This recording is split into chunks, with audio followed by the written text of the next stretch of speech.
Greetings once again, fellow book lovers. It's time for Shelf Life Book Reviews Online, where I present to you a very highly recommended book.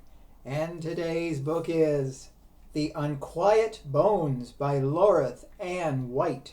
This is published by Montlake. It retails for $23.99, and it is 339 pages. This is the most interesting thriller. If you like forensics, forensic anthropology, and a book about bones, this is definitely right up your alley. The book revolves around Jane Munro, who's a homicide detective. Coincidentally, she lost her husband a few months back. He was on a hunting trip and he suddenly disappeared. He's never been seen since. Now, Jane is pregnant, and she is called to the case in the woods in an old chapel where bones are found. It's human bones.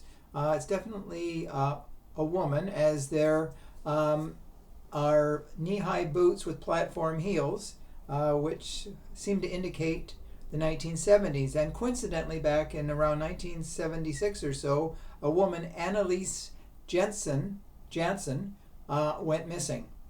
She just vanished and had not been seen since.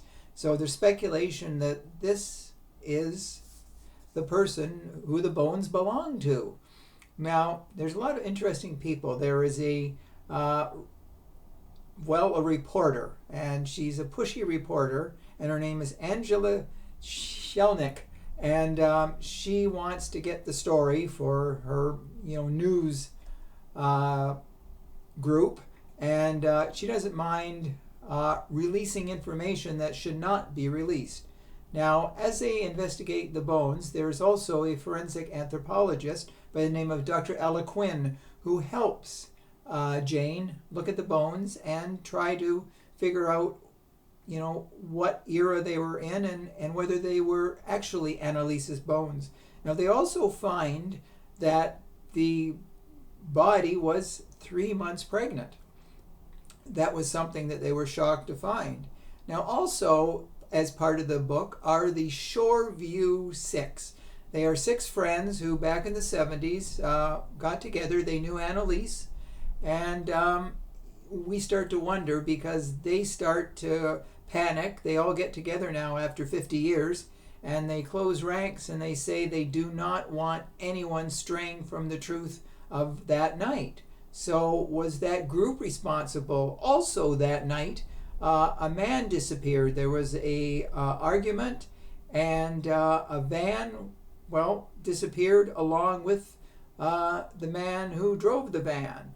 Now, was that man associated with Annalise Jansen?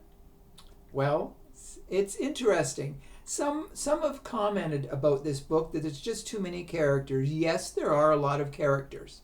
And sometimes with a book of too many characters, it makes the book unwieldy. Well, this book is not unwieldy. It follows sequentially. There's a lot of timelines reported in the book. And so the deeper we get into the book, the more the diverse range of characters make us think, well, is this one responsible? Is that one responsible? And what really happened that night? But there's still a shock to come. And it is a real shocker as to what happened to Annalise that night and the other gentleman who died, where his body is discovered in a sort of van at the bottom of a river. So it's just so much going on. The Unquiet Bones certainly speaks loudly in great crime fiction. So if you love forensic tales where there is, it's forensic anthropology basically, where there's bones and questions and just so much going on, definitely Loreth and White has written a great novel. So if you do pick it up at your local bookstore, please let me know if you do agree with my review. I kind of think you will. So thank you for watching. If you haven't subscribed to my channel yet, please do so. Until then, I'll be back very soon with another excellent book. I say, as always, stay safe, stay sane, stay in touch, and I will see you at the bookstore. Bye for now.